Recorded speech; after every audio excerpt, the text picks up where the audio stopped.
ஆண்டவராகிய இயேசு கிறிஸ்துவின் நாமத்தினாலே இந்த நோ யோர் பைபிள் ப்ரோக்ராமுக்கு உங்களை வாழ்த்தி வரவேற்கிறோம். நம்முடைய ஆண்டவராகிய இயேசு கிறிஸ்துவின் நாமம் எல்லா இடங்களிலும் உயர்த்தப்படுவதாக. அவர் மிகவும் நல்லவர். நம்மை அற்புதமாய் அவருடைய வார்த்தைகளினாலே கர்த்தர் திருப்தியாக்கி நம்மோடு பேசி நம்முடைய வாழ்க்கைக்கு தருகிற அற்புதமான ஆசீர்வாதங்களுக்காக நாம் நினைத்து ஆண்டவரை துதிக்க வேண்டும். கர்த்தர் உண்மை உள்ளவர். இந்த நாளிலும் விசேஷமாக இந்த அசம்பிளிஸ் ஆஃப் காட் திருச்சபையின் மூலமாக வழங்கப்பட்டு வருகிற இந்த ப்ரோக்ராம் உங்கள் வாழ்க்கைகளுக்கு அது ஆசீர்வாதமாக இருக்கும்.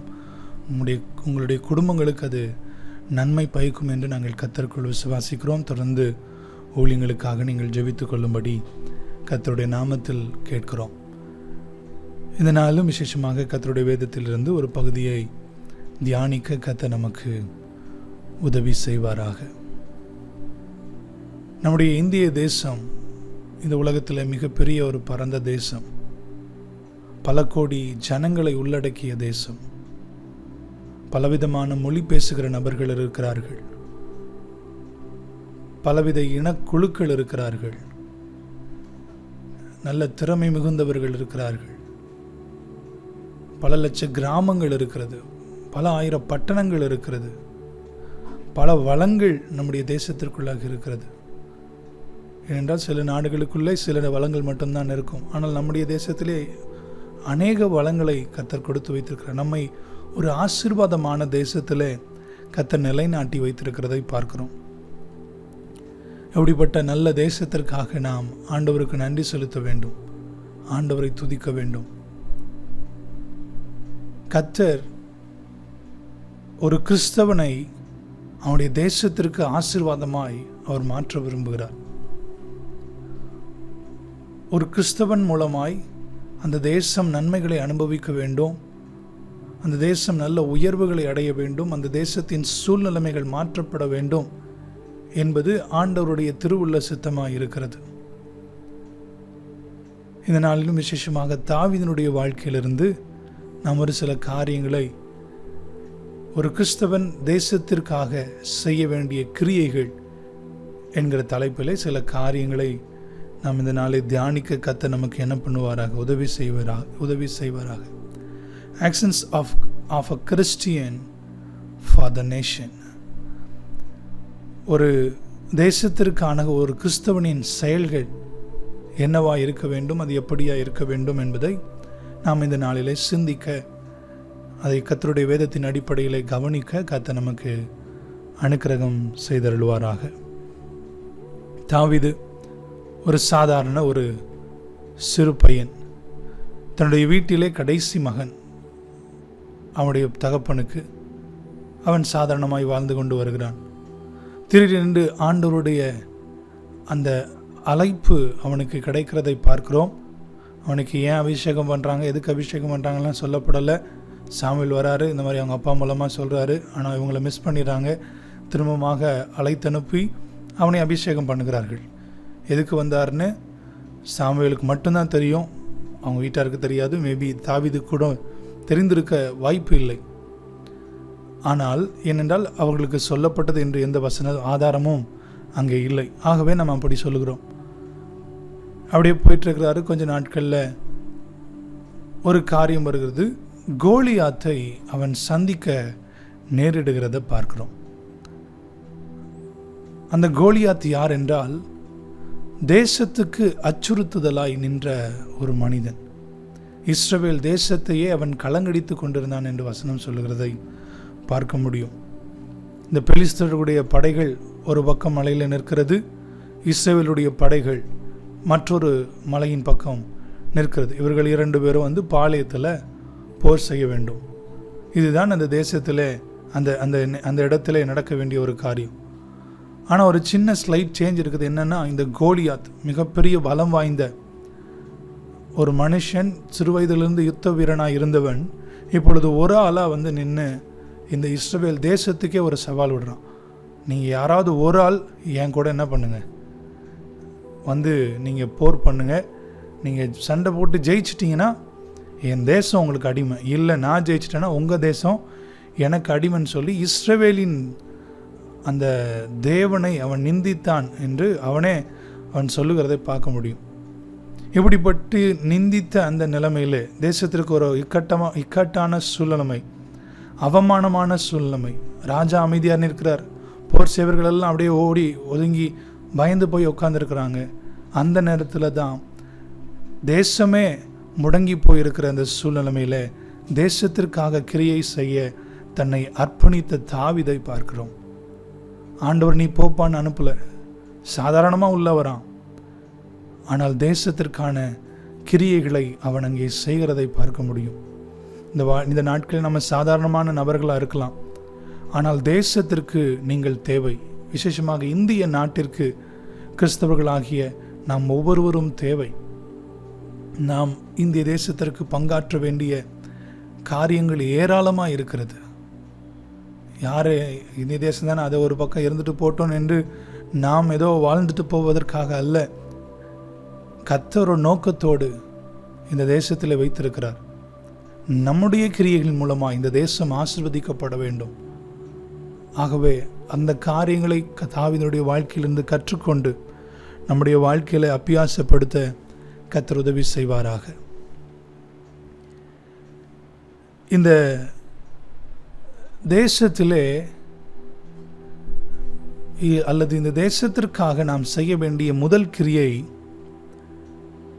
தாவீதுடைய வாழ்க்கையிலிருந்து கற்றுக்கொள்கிற காரியம் 26ஆம் வசனத்தை நான் வாசிக்கிறேன்.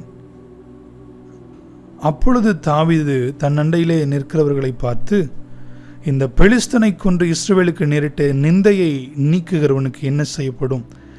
ஜீவனுள்ள தேவனுடைய சேனைகளை நிந்திக்கிறதற்கு விருத்த சேதனம் இல்லாத இந்த பெலிஸ்தன் எம்மாத்திரம் என்று சொல்லி தாவீது அங்கே அந்த கூட்டத்தை பார்த்து, அந்த சோல்ஜர்ஸை பார்த்து கேட்குறத பார்க்க முடியும்.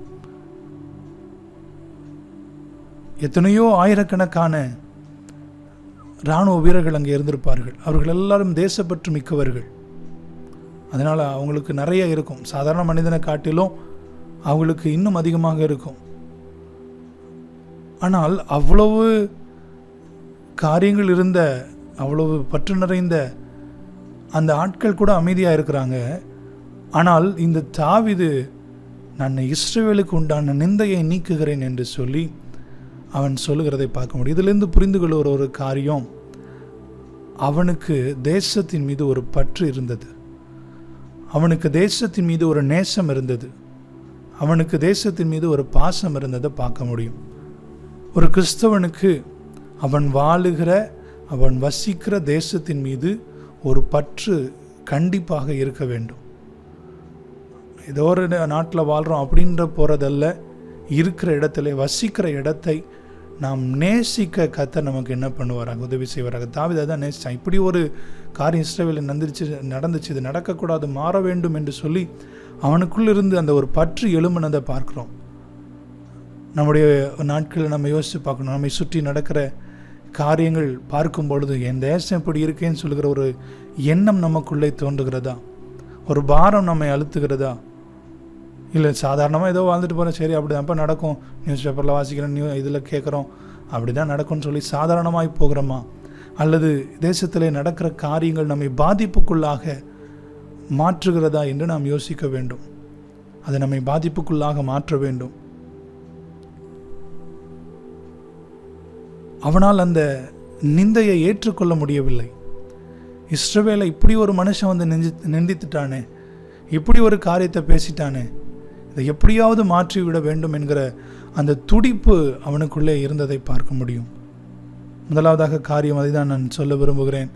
தேசத்திற்கான பற்று அல்லது தேசத்திற்கான நேசம் ஒரு தேவ மனிதனிடத்தில், ஒரு தேவ பிள்ளையினிடத்தில், ஒரு கிறிஸ்தவனிடத்தில் காணப்பட வேண்டும். அதுதான் அவன் செய்கிற முதல் கிரியை. தன்னுடைய உள்ளத்திலிருந்து தான் வாழுகிற தேசத்துக்கு மேலே ஒரு நேசம், ஒரு பற்று எல்லா கிறிஸ்தவர்களுக்குள்ள என்ன பண்ணணும், இருக்கணும்.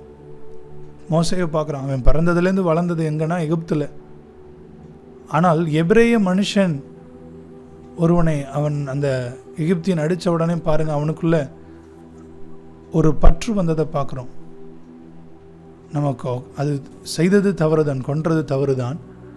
ஆனால் நமக்குள்ளே அப்படிப்பட்ட ஒரு பற்று காணப்பட கர்த்தர் கிருபை தருவார். இதுவரைக்கும் நம்முடைய தேசத்தின் மேலே, நம்ம வாழுகிற இடத்தின் மேலே ஒரு நேசம் இல்லாதிருந்தால் அதை நேசிக்க கர்த்தர் நமக்கு என்ன பண்ணுவாராக? உதவி செய்வாராக. தாவீதுக்குள்ளே அந்த இஸ்ரவேலை குறித்ததான நேசம் இருந்தது, இஸ்ரவேலை குறித்ததான பற்று இருந்தது. நமக்குள் அதை பெருக கர்த்தர் கிருபை தருவாராக. 2வது ஒரு காரியம், 37வது வசனத்தை நம்ம வாசிப்போம். பின்னும் தாவீது, என்னை சிங்கத்தின் கைக்கும் கரடியின் கைக்கும் தப்புவித்த கர்த்தர் இந்த பெலிஸ்தனுடைய கைக்கும் தப்புவிப்பார் என்றான் என்று வசனம் சொல்லுகிறத பார்க்குறோம். இதை நம்ம எப்படி எடுத்துக்கொள்ளலாம்னா, அவன் ஆண்டவர் மீது நம்பிக்கையாக இருக்கிறதை பார்க்க முடியும். அவன் கண்டிப்பாக நம்ம விசுவாசிக்கிற ஒரு காரியம்னா, அவன் ஆண்டவரை நோக்கி கூப்பிடுகிற ஒரு மனுஷன். கண்டிப்பாக அவன் ஜெபம் ப்ரேயர் பண்ணியிருப்பான். ஆண்டவரே, உடைய நாமத்தினால நான் போகிறேன், நீர் எனக்கு என்ன பண்ணும், பலனை தாரும் என்று சொல்லி ஒரு விசுவாசத்தோடு அவன் போகிறதை பார்க்க முடியும். ஆகவே நாம் புரிந்து கொள்ள வேண்டிய ஒரு காரியம், அல்லது நாம் தேசத்திற்காக செய்ய வேண்டிய 2வது கிரியை என்னவென்றால், நாம் தேசத்திற்காக ஜெபிக்கிற நபர்களாக இருக்க வேண்டும். அதை எப்படி ஜெபிக்கணும்னா, விசுவாசத்தோடு என்ன பண்ணணும், ஜெபிக்கணும். அவன் அப்படி தான் அவனுக்குள்ளே இருந்த அந்த எண்ணத்தை பாருங்கள். அவன் அந்த கரடியை போல, சிங்கத்தை போல ஒருத்தனாக இருப்பான் அப்படின்னு சொல்லிட்டு அவன் முன்னேறி செல்கிறதை பார்க்க முடியும். அவன் எவ்வளவோ பெரிய மனுஷனாக இருந்திருப்பான். சின்ன வயசுலேருந்து யுத்தத்தில் பழகி, எல்லா மெத்தடும் தெரிஞ்சு, எல்லா கலைகளும் தெரிஞ்சு, எல்லா அந்த எக்யூப்மெண்ட்ஸையும் அவன் யூஸ் பண்ணுகிற அளவுக்கு தெரியினவன். ஆனால் அவனுக்கு ஒன்றும் தெரியாது. ஆனால் இவன் தைரியமாய் கர்த்தர் மீது நம்பிக்கை வைத்து அவன் அந்த போருக்கு நேராய் போகிறது, அந்த சண்டைக்கு நேராய் போகிறதை நாம் பார்க்க முடியும். நம்முடைய வாழ்க்கையில் அநேக நேரத்தில் நம்ம என்ன சிந்திப்போம், நான் ஜெபம் பண்ணி இந்த தேசத்தில் என்னங்க நடக்க போகுது, நான் ஜெபம் பண்ணி இந்த தேசத்தில் அநியாயம் மாறப்போதா, நான் ஜெபம் பண்ணி இந்த தேசத்தில் சட்டங்கள் மாறப்போகிறதா என்று நாம் நினைக்கலாம். இல்லை, நாம் ஒருவர் ஜெபித்தாலும் கர்த்தர் அதை மாற்ற உண்மை உள்ள ஆண்டவராக இருக்கிறார். அன்றைக்கி ஆபிரகாம்கிட்ட ஆண்டவர் சொல்கிறார், இத்தனை நீதிமான்கள் இருந்து ஜெபிச்சாங்கன்னா நான் அதை அழிக்காதிருப்பேன் என்று சொல்லி ஆண்டவர் சொல்லுகிறதை பார்க்க முடியும். 10 நீதிமான்கள் போதும் தேசம் அழிக்கப்படாமல் காக்கப்படுவதற்கு. ஆனால் நாம் ஜெபிக்கிறோமா, விசுவாசத்தோடு ஜெபிக்கிறோமா? ஆண்டவர் இந்த தேசத்தில் இருக்கிற இந்த காரியத்தை மாற்றணும், இந்த சூழ்நிலையை மாற்றணும், இந்த தேசத்தில் நடக்கிற அநியாயங்கள் மாற வேண்டும். கொலைகள், கொள்ளைகள், கற்பழிப்புகள், அசுத்தங்கள், நிர்விசாரங்கள். இன்றைக்கி பார்க்குறோம், தேசம் மோசமான நிலைமையில் போய்கொண்டு இருக்கிறது. இன்றைக்கி எதை திருப்பி படித்தாலும் படிக்க முடியல, அந்த அளவுக்கு மோசமான செய்திகள் பரவுகிறதை பார்க்குறோம். எல்லா நியூஸ் தளங்களிலும் அதுதான் இருக்குது. யுத்தங்கள், போர்கள், இவைகளெல்லாம் மாற வேண்டும் என்று நாம் உண்மையாக ஜெபிக்க வேண்டும். ஜெபிக்கும் போது கர்த்தர் கண்டிப்பாக அவர் கிரியை செய்ய உண்மையுள்ள தேவனாக இருக்கிறார். யோசபாத் பார்க்கிறோம், 2 நாளாகமும் 20ஆம் அதிகாரம் 3ஆம் வசனத்தில் யுத்தங்கள் வரப்போகிறது என்று கேள்விப்பட்ட உடனே அவன் ஜனத்தை கூட்டி வைத்து ஜெபிக்கிறதை பார்க்க வேண்டியும். ராஜா அவன் ஜெபிக்க ஆரம்பிக்கிறான். நெகேமியா தன்னுடைய ஜனத்துக்காக அவன் அழுது புலம்புகிறதை பார்க்க முடியும். எஸ்தர் 4ஆம் அதிகாரம் 16ஆம் வசனத்தில் தன்னுடைய யூத குலத்திற்காக எஸ்தர் ஜெபிக்கிறதை பார்க்க முடியும். தானியேல் 6வது அதிகாரம் 10ஆம் வசனத்தில் தானியேல் ஒவ்வொரு நாளும் அவன் சிறைப்பட்டு போன காலம் முதல் ஒவ்வொரு நாளும் தன்னுடைய பலகணிகளை திறந்து எருசலேமின் சமாதானத்திற்காக அவன் ஜெபிக்கிறதை பார்க்க முடியும். வசனம் அப்படிதான் சொல்லுகிறது. 6வது அதிகாரம் 10ஆம் வசனத்தில் எருசலேமுக்கு நேராய் பலகணிகள் திறந்தெடுக்க என்று வசனம் சொல்லுகிறதை பார்க்க முடியும். இப்படி இவர்கள் எல்லாரும் தேசத்திற்காக அதிகமாய் ஜெபித்தார்கள். நம்முடைய வாழ்க்கையில் நம்ம அதிகமாக தேசத்திற்காக ஜெபிக்கிற ஒரு கிறிஸ்தவனாக இருக்கணும். தேசத்தை நேசிக்கிற கிறிஸ்தவனாக இருக்கணும். நேசித்து மட்டும் அல்ல, ஏதோ போராட்டம் பண்ணுறோம், அதில் போகிறோம், இதில் போகிறோம், அப்படி மட்டும் அல்ல. தேசத்திற்காக முழங்கால் படியிட்டு கண்ணீர் வடித்து ஜெபிக்கிற ஒரு கிறிஸ்தவனாய் நாம் இருக்க வேண்டும். நம்முடைய குடும்பத்திற்காக நம்ம ஜெபம் பண்ணுவோம். நமக்கு ஒரு கஷ்டம், நஷ்டம், வீட்டில் இப்படி நடந்துருச்சு, இது நடக்கணும் அப்படின்னு சொல்லி சொன்னால் நம்முடைய ஜெபங்கள் பல மணி நேரங்கள் அதற்காக நம்ம ஸ்பெண்ட் பண்ணுவோம். ஆனால் தேசத்திற்காக நாம் எவ்வளவு மணி நேரங்கள் ஜெபிக்கிறோம் என்பதை நாம் யோசித்து பார்க்க வேண்டும். ஏனென்றால் ஜெபம் அதிகமாய் தேசத்திற்கு தேவை. ஏனென்றால் அவ்வளவு பாவங்கள், அவ்வளவு அநியாயங்கள், அவ்வளவு அசுத்தங்கள் பெருகி இருக்கிறது. இவைகள் எல்லாவற்றையும் ஜெபம்தான் மாற்ற முடியும். நாம் விடுகிற கண்ணீர் தான் தேசத்தினுடைய தலைவிதியை, சூழ்நிலைகளை மாற்ற முடியும். நாம் ஒன்று நன்றாக விசுவாசிக்க வேண்டும். நாம் ஜெபிக்கிற ஜெபம்தான் இன்றைக்கு தேசத்தை அது நடத்தி கொண்டிருக்கிறது. கிறிஸ்தவர்களும் ஜெபிக்கிறவர்களும் குறைந்து விட்டால் இந்த தேசம் மோசமான நிலைமையை அது சந்திக்க நேரிடும். ஆகவே நாம் அதிகமாக இந்த தேசத்தை ஜெபத்திலே தாங்க கர்த்தர் நமக்கு என்ன பண்ணுவாராக, உதவி செய்வாராக. நாம் பார்க்கிற, நாம் கேட்கிற, நாம் அனுபவிக்கிற இந்த தேசத்தில் என்னென்ன காரியங்களெல்லாம் நம்ம பார்த்து கேட்டு அனுபவிக்கிறோமோ அவைகள் எல்லாவற்றையும் நாம் ஜெபமாக மாற்றும் பொழுது கர்த்தர் தேசத்தை கண்டிப்பாக மறுரூபப்படுத்த அவர் உண்மையுள்ளவர். ஆகவே தேசத்தை நேசித்து அதை நம்பிக்கையுள்ள ஒரு ஜெபத்தோட ஆண்டவருக்கு தெரியப்படுத்த கர்த்தர் நமக்கு என்ன பண்ணுவாராக, உதவி செய்வாராக. இதுதான் தாவீது செய்த 2வது கிரியை, தேசத்திற்கான ஜெபம். 3வது ஒரு கிரியை 29ஆம் வசனத்தை நாம் வாசிக்கிற போது, அதற்கு தாவீது, நான் இப்பொழுது செய்தது என்ன? நான் வந்ததற்கு முகாந்தரம் இல்லையா என்று வசனம் சொல்லுகிறதை பார்க்க முடியும். அவன் விசுவாசித்தான், நான் இங்கே வந்ததற்கு ஒரு முகாந்தரம் உண்டு, ஒரு நோக்கம் உண்டு. there is a purpose for my coming. என்னுடைய வருகைக்கு ஒரு நோக்கம் இருக்கிறது என்பதை அவன் தன்னுடைய இருதயத்திலே அவன் நம்பினதை பார்க்க முடியும். இன்றைக்கி நிறைய நேரத்தில் நம்ம வச்சிருக்கிற இடத்த குறித்து நம்ம புலம்புவோம்.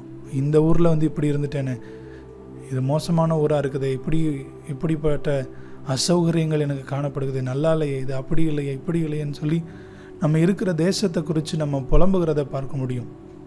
நாம் ஒன்றை நம்ப வேண்டும், நம்மை ஆண்டவர் கொண்டு வந்திருக்கிறார் இந்த இடத்திற்கு. அவர் இந்த இடத்துல நம்மை அழைத்து கொண்டு வந்து இந்த இடத்துல நிலைநாட்டி இருக்கிறார் என்று, கர்த்தர் என்னை கொண்டு வந்திருக்கிறார் என்று நம்ப கர்த்தர் நமக்கு என்ன பண்ணுவாராக, உதவி செய்வாராக. தாவீது அதை உண்மையாக நம்பினான். நான் ஆடு மேய்ச்சிட்டு இருந்தேன், ஆனால் திடீர்னு ஆண்டவர் என்னை கொண்டு வந்து இந்த தேசத்தில் நடக்கிற இந்த யுத்தத்தின் ஒரு இடத்துல வச்சிருக்கிறாருன்னா ஆண்டவர் என்னை இந்த இடத்துல கொண்டு வந்திருக்கிறார் என்று சொல்லி, அவர் நோக்கத்தோடு கொண்டு வந்திருக்கிறார் என்று சொல்லி தன்னுடைய இருதயத்தில் அவன் விசுவாசித்ததை பார்க்க முடியும். நீங்கள் நம்புங்கள், நீங்கள் வசிக்கிற இடம் அது ஆண்டவர் உங்களுக்கு ஏற்படுத்தி கொடுத்தது.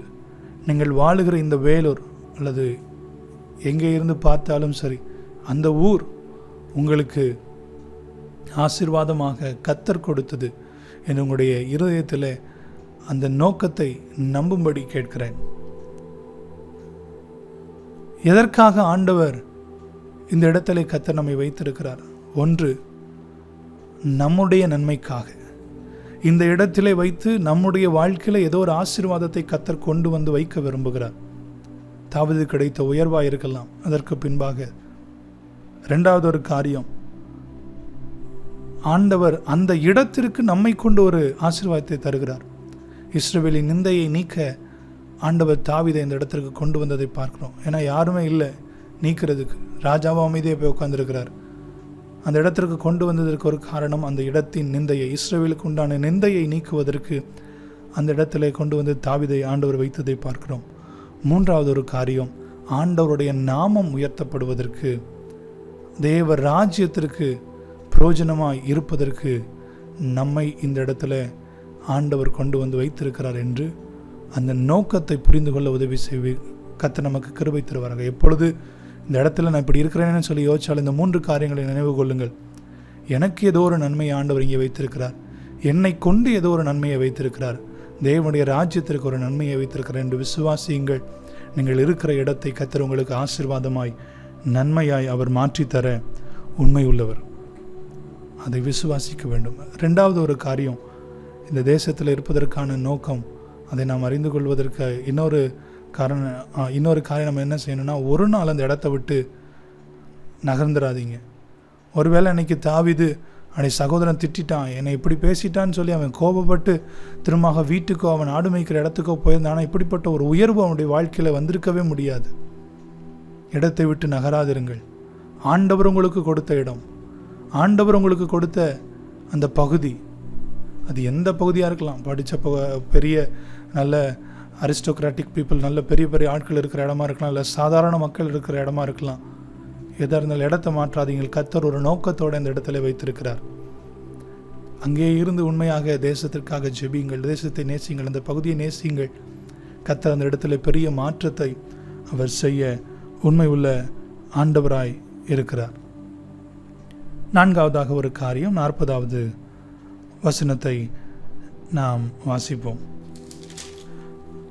தன் தடியை கையில் பிடித்து கொண்டு அருகில் ஆற்றில் இருக்கிற 5 கூழாங்கல்களை தெரிந்து கொண்டு அவருடைய மெய்ப்பருக்குரிய தன்னுடைய அடைப்பையிலே போட்டு தன் கவனை தன் கையில் பிடித்து கொண்டு அந்த பெலிஸ்தன் அண்டையிலே போனான் என்று வசனம் சொல்லுகிறத பார்க்கிறோம். இங்கே அவன் அந்த வசனத்தில் அடிக்கடி ஒரு காரியத்தை பார்க்க முடியும். தன் தன் தன் என்று சொல்லி அங்கே பார்க்கிற அந்த வேர்டை பார்க்க முடியும். முன்பு இருக்கிற வசனங்களிலே தாவீதிடத்தில் சவுல் சொல்லுகிறான், அப்பா நீ போருக்கு போகிற, இந்த ட்ரெஸ்லாம் என்ன பண்ணிக்க போட்டுக்கன்னு சொல்லி பட்டயத்தை கொடுத்து அந்த மற்ற எல்லா காரியம் இந்த போருக்குரிய ட்ரெஸ் எல்லாம் கொடுக்குறாங்க. அவன் எல்லாத்தையும் போட்டு பார்க்குறான். அவனுக்கு அதை போட்டுட்டு இருக்க முடியல, அவனால் நடக்க முடியல.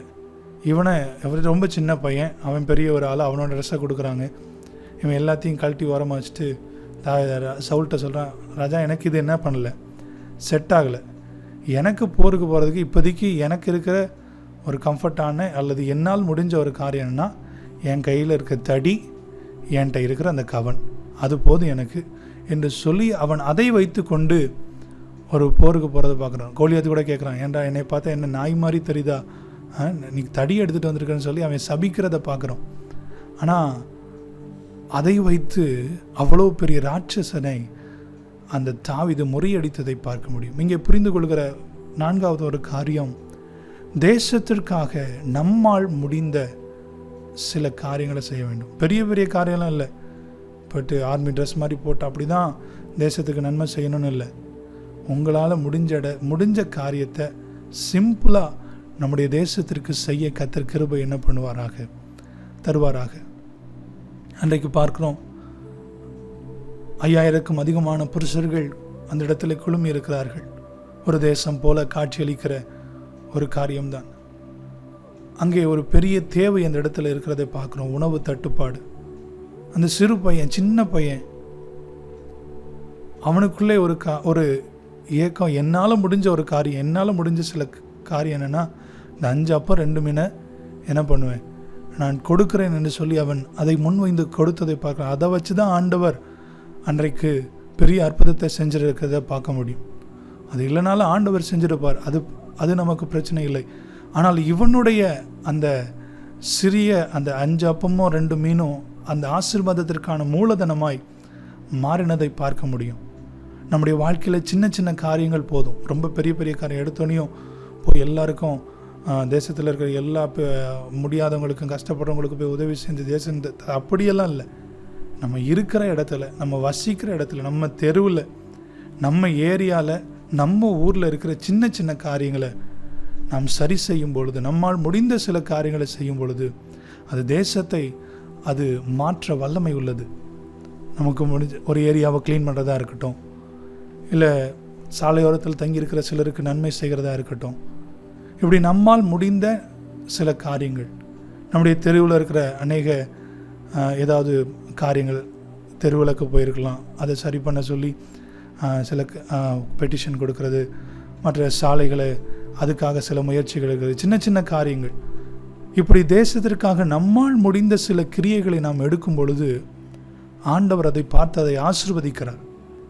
ஆண்டவர் அதை பார்த்து அதை அநேகருக்கு அது நன்மையாய் மாற்றி தருகிறதை பார்க்க முடியும். அதனால் ரொம்ப பெருசாலாம் நம்ம யோசிக்க வேணாம்.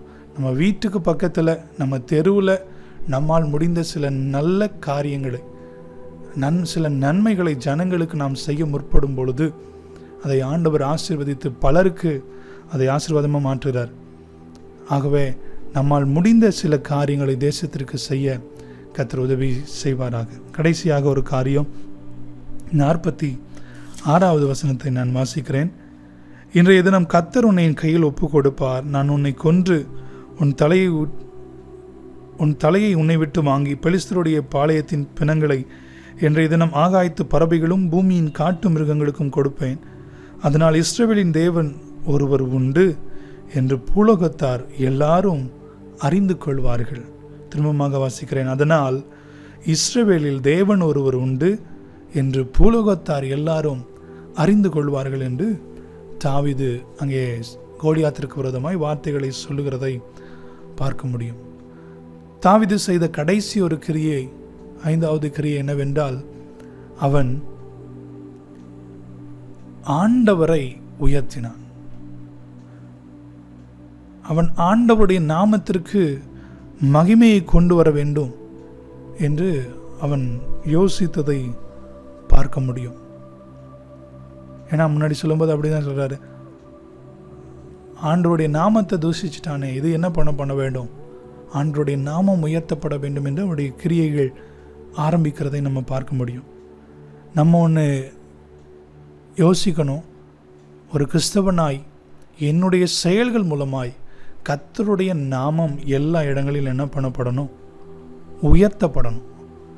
ஆண்டு சொல்கிறார், என் நாமத்தை வீணில் என்ன பண்ணாதீங்க, வழங்காதிருப்போம். ஏன்னா அவருடைய நாமத்தை நம்ம ஒரு நாளும் தூஷிக்க என்ன பண்ணிடக்கூடாது, விட்டுவிட கூடாது. நம் மூலமாய் கர்த்தருடைய நாமம் மகிமைப்பட வேண்டும். உங்கள் தேவனுடைய பிள்ளைகள், தேவனுடைய மனுஷர், இவர்கள் கிறிஸ்தவர்கள், இவர்கள் நன்மை செய்கிறார்கள் என்று நம்முடைய செயல்பாடுகளை குறித்து மக்கள் சொல்லுகிற போது, நன்மையாக சொல்லுகிற போது, அது கர்த்தருடைய நாமத்திற்கு மகிமையை கொண்டு வரும்.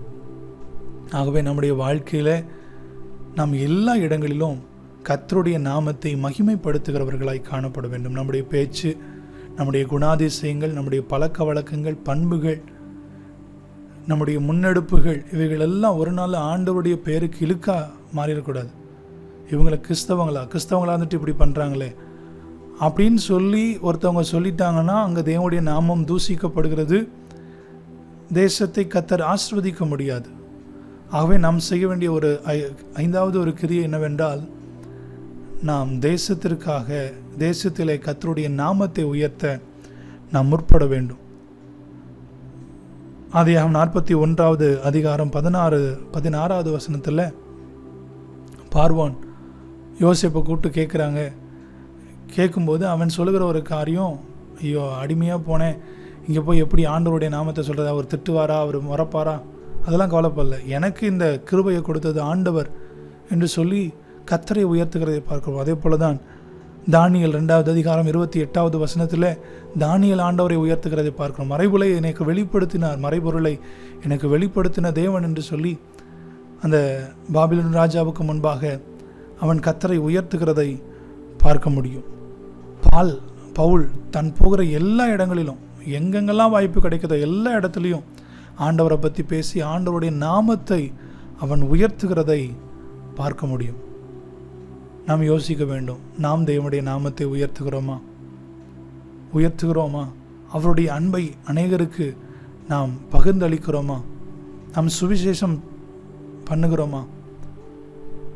அநேக இடங்களில் நாம் யோசிக்க வேண்டும். மோர் தென் ப்ரீச்சிங், நம்முடைய வாழ்க்கையை நாம் வாழ்ந்து காட்டி சுவிசேஷத்தை பிரசங்கிக்க வேண்டும். அநேகத்தில் பேசி தொடப்படுகிறவர்கள் ஒரு சிலர், அது இல்லை என்று சொல்லவில்லை, அநேகர் தொடப்படுகிறார்கள். ஆனால் மிகவும் வலிமை உள்ளது வாழ்ந்து காட்டி நாம் கர்த்தருடைய சுவிசேஷத்தை புகுத்துவது. நம்மளுக்கு ஆண்டவர் அப்படிப்பட்ட கிருபைகளை தருவாராக. நாம் வாழுகிற போது, நாம் உண்மையாய் கர்த்தருடைய வேத வசனத்தின்படி அவருக்கு பிரியமாய் வாழுகிற போது நம்முடைய வாழ்க்கை அது ஆசீர்வதிக்கப்படும். அதன் மூலமாக தேவனுடைய நாமம் உயர்த்தப்படும். ஜனங்கள் ஆண்டவர் என்ன பண்ணுவாங்க, அறிந்து கொள்வாங்க. எல்லா இடங்களிலும் இயேசுனுடைய நாமத்தை நம்ம என்ன பண்ணணும், உயர்த்த ஆரம்பிக்கணும். அவரை பற்றி பேச ஆரம்பிக்கணும். அவருடைய மகத்துவங்களை நம்ம விவரிக்க ஆரம்பிக்கும் பொழுது தேசம் ஆசீர்வதிக்கப்படும். ஆகவே சுவிசேஷத்தை, கர்த்தருடைய அன்பை இந்த தேசத்திற்கு கொண்டு செல்ல வேண்டிய பிரதான ஒரு கிரியையை ஆண்டவர் நம்மிடத்தில் எதிர்பார்க்கிறார். அதை கட்டளையாகவும் ஆண்டவர் சொல்கிறதை பார்க்கிறோம். உலகம் எங்கும் போய் எல்லாரையும் என்ன பண்ணுங்க, பிதா குமாரன் பரிசுத்த ஆவியினாலே அவங்களுக்கு ஞானஸ்தானம் கொடுத்த சீசராக்குங்கள் என்று சொல்லி ஆண்டவர் பணித்த அந்த கட்டளையை நம்முடைய வாழ்க்கையில கிரியையாக மாற்றிக்கொள்ள கர்த்தர் உதவி செய்வாராக. தாவீதைப் போல தேசத்தை நேசித்து, தாவீதைப் போல விசுவாசத்தோடு தேசத்திற்காய் ஜெபித்து, இருக்கிற இடத்துல என்னை நோக்கத்தோடு வைத்திருக்கிறார் என்று ஆண்டவரை நம்பி நம்மால் முடிந்த சில கிரியைகளை நம்முடைய பகுதிகளுக்கு செய்து கர்த்தருடைய நாமத்தை அந்த சுவிசேஷத்தை அன்பின் செய்தியாக நாம் பகிரும் பொழுது இந்த 5 கிரியைகளும், தேசத்திற்கான இந்த 5 கிரியைகளும் தேசத்தில் பெரிய மாற்றத்தை உண்டாக்கும். அங்கே பார்க்குறோம், முடிஞ்ச உடனேயும் எல்லா பெலிஸ்தரும் ஓடுறாங்க. ஒருத்தர் கூட இல்லாமல் எல்லாரும் ஓடுறாங்க. இவர்கள் எல்லாரும் போய் அவர்களை முறியடிக்கிறதை பார்க்க முடியும். நாம் தேசத்திற்காக கிரியைகளை செய்ய ஆரம்பித்தால், கிறிஸ்தவர்களாய் செய்ய ஆரம்பித்தால், இந்த தேசத்தில் கிரியை செய்கிற எல்லா சத்ருவின் வல்லமைகளும் அது நீங்களாக்கப்படும். இங்கே இருக்கிற கொலைகள், குற்றங்கள், மிகப்பெரிய அநியாயங்கள், அக்கிரமங்கள் இவைகளெல்லாம் தேசத்தை விட்டு மாறும். ஆகவே ஒரு கிறிஸ்தவனாய் தாவீது வாழ்க்கையிலிருந்து கற்றுக்கொண்ட இந்த கிரியைகளை நாம் தொடர்ந்து செய்ய கர்த்தர் நமக்கு கிருபை தருவாராக. இப்படி செய்கிற நபர்களுடைய வாழ்க்கையில கர்த்தர் செய்கிறதை பார்க்கிறோம்.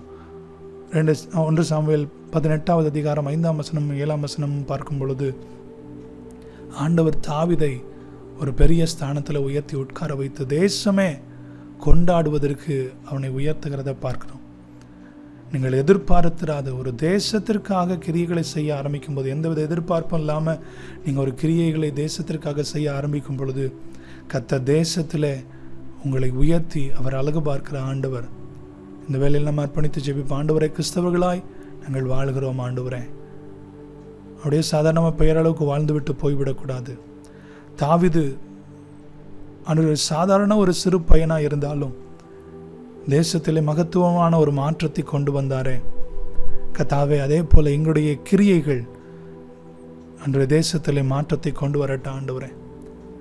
கடந்த நாட்களில் எங்களுடைய தேசத்திலே நடந்த ஒரு போராட்டத்தின் மூலம் பல லட்சம் கணக்கான மக்கள், விசேஷமாக வாலிபர்கள் கூடினதினாலே சில மாற்றங்கள் தேசத்திலே வந்தது. ஆனால் பல ஆண்டுகளுக்கு முன்பாக ஒரே ஒரு மனிதன் தேசத்தின் நிந்தையை நீக்கினதை பார்க்க முடியும். இன்றைக்கு எத்தனையோ கோடிக்கணக்கான கிறிஸ்தவர்கள் இந்த உலகத்திலே வாழ்ந்து கொண்டிருக்கிறார்கள். நம்முடைய இந்திய நாட்டிலே நாம் வாழ்ந்து கொண்டிருக்கிறோம். கர்த்தர் நம்மை கொண்டு இந்த தேசத்தை சந்திப்பாராக. நம்முடைய கிரியைகளை கொண்டு கர்த்தர் இந்த தேசத்தை சந்திப்பாராக. இருக்கிற இடங்களை அர்ப்பணித்து ஜெபிக்கும்படி கேட்கிறேன்.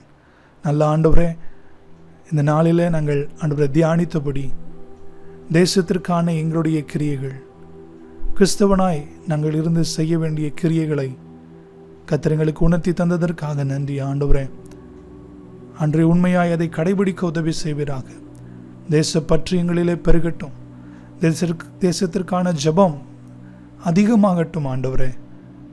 ஆண்டவரே, நாங்கள் நீர் எங்களை வைத்திருக்கிற இடத்திற்காக நாங்கள் நன்றி செலுத்தி அதில் நிலைத்திருக்க எங்களுக்கு உதவி செய்யும் அப்பா. எங்களால் முடிந்த சில கிரியைகளை எங்கள் நாட்டிற்காக, நாங்கள் இருக்கிற பகுதிக்காக செய்ய உதவி செய்வீராக. எல்லா இடங்களிலும் நம்முடைய நாமத்தை உயர்த்த கர்த்தர் எங்களுக்கு அனுக்கிரகம் செய்திடும் வாய்ப்புகளை ஏற்படுத்தி தாரும். உடைய திருக்கரங்களுக்குள்ளாக நாங்கள் அர்ப்பணிக்கிறோம். கர்த்தர் நன்மைகளை செய்யும். இயேசுவின் ஒப்பற்ற நாமத்தில் எங்கள் ஜெபங்களை ஏறெடுக்கிறோம் எங்கள் நல்ல பிதாவே. ஆமேன், ஆமேன். God bless you.